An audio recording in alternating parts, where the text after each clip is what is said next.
naturellement, ça se fait aussi. Donc, vous voyez, la motivation n'est pas souvent très claire, très difficile à préciser. Bon, moi, ce qu'on voulait surtout savoir, et heureusement que ça s'est passé comme ça, ces enfants n'étaient pas destinés à un trafic d'organes, et ces enfants n'étaient pas, autant qu'on le sache, destinés à la mendicité. Voilà, ce qui nous inquiétait beaucoup au départ. On a trouvé ces enfants en bonne santé, c'est important. Un acheteur a accepté de nous recevoir chez sa mère, dans la banlieue nord de Paris. Les policiers ont arrêté Diego avec un petit garçon de 19 mois qu'il avoue avoir acheté. L'enfant lui a été retiré. Diego n'a pas de logement à lui, il ne vit pas en couple. Il pense qu'il n'aurait pas eu le droit d'adopter. Pourquoi vous avez voulu avoir cet enfant? Racontez-moi ça. Pour le sauver de la misère, bien entendu.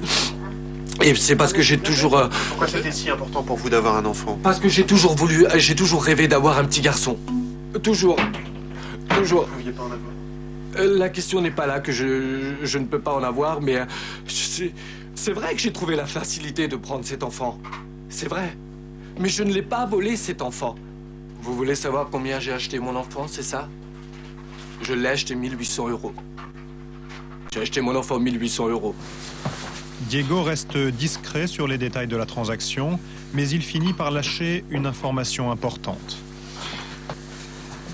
Vous savez combien la mère biologique a eu d'argent? Non, ça, je ne peux pas vous répondre parce que je n'ai pas donné l'argent à la mère biologique. La mère biologique était là, bien entendu, était là. Et comment dirais-je, quand... C'était un monsieur qui a fait la transaction. Exactement, exactement. L'existence des intermédiaires est au cœur de l'enquête. Y a-t-il un réseau? Les acheteurs ont-ils alimenté un trafic organisé? Maître Kaminski ne veut pas le croire. Il défend aujourd'hui 2 couples d'acheteurs présumés. En réalité, de manière très pragmatique, les uns mettant en relation les uns les autres et les uns et les autres, a fait que chacun a sollicité de pouvoir avoir une rémunération, bon, dont acte. Ça n'est pas forcément moral. Maintenant, la question, encore une fois, est de savoir est-ce qu'on ne dépasse pas l'immoralité par cet amour qui est un amour on ne peut plus puissant à l'égard d'un enfant. Il n'y a pas que de l'amour dans cette histoire. Maître Kaminski est bien placé pour le savoir. Il assure aussi la défense d'un intermédiaire présumé. Un homme de 71 ans, incarcéré à Fresnes. Cela semble d'ailleurs bien l'embarrasser. Avoir connaissance des éléments du dossier, moi je pense que...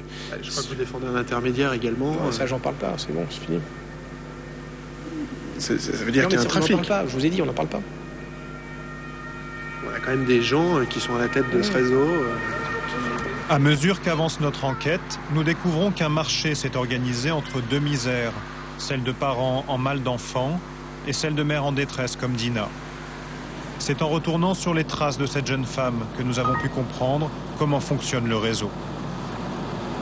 À 2000 km de Paris, direction la Bulgarie, aux sources du trafic. Toutes les mères qui ont vendu leur bébé en France venaient de ce pays. Avant d'aller tenter sa chance à Paris, Dina a grandi ici, dans la banlieue sud de Sofia, la capitale. Cité Botounets, un alignement de bars grises et miteuses numérotées de 1 à 20. Une ancienne cité ouvrière dont la plupart des habitants sont aujourd'hui au chômage. Au dernier étage de l'immeuble 14, elle partageait la chambre de sa mère. Ici, il y a une pièce condamnée. Les gens sont partis. La mère de Dina touche 50 € de retraite par mois. Pas assez pour louer son appartement, même ici. Voilà la chambre de la famille. Tout ce qu'on a de bien ici vient de France. Ce sont eux qui l'ont amené de là-bas. Les draps, tout. Je n'avais rien. Ici, le rentre par le toit. C'est la misère. La mère de Dina vient de rentrer de France. Elle a vécu 3 mois avec sa fille et Kiro dans le squat du Blanc-Ménil. Pendant la journée, elle faisait la manche à Paris pour aider Dina. Elle partage l'appartement avec un de ses petits-enfants. Du père de Dina, elle ne veut même plus parler, mais de sa fille, elle garde chez elle un sac entier de photos.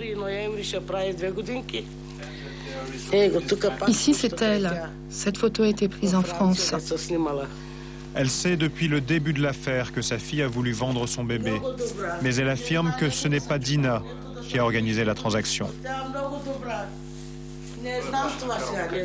Le frère de Dina se mêle à la conversation.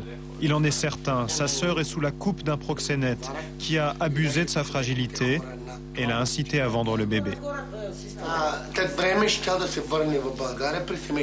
Elle veut rentrer en Bulgarie, mais lui, il l'en empêche.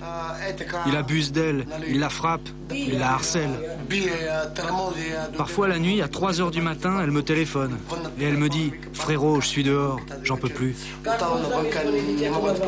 Il précise qu'en Bulgarie, le système est bien connu. Des trafiquants repèrent des mères dans la misère et leur proposent de vendre leur enfant.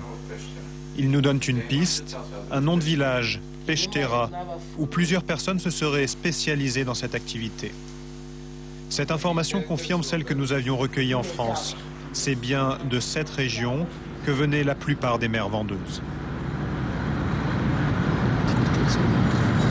À 150 km de la capitale, voici Peștera. À première vue, un village paisible. La mairie est tenue par Zera Alish, une réformatrice trop jeune pour être rompue à la langue de bois. Elle confirme les rumeurs concernant sa ville. Elle a même mené sa propre enquête. Ce que nous avons compris, c'est que cela concerne surtout des femmes jeunes, psychologiquement très vulnérables. Elles sont dans une situation sociale difficile et souvent célibataires. Ce sont en tout cas les informations que nous avons pu recueillir au sein de leur communauté. Nous savons aussi qu'il existe une filière organisée qui prépare l'achat de tous les documents, des pièces d'identité, des passeports pour passer la frontière. Des gens payent les voyages et promettent aux jeunes femmes qu'à l'étranger, l'argent va tomber du ciel. La communauté que désigne le maire est celle des Roms, un peuple sans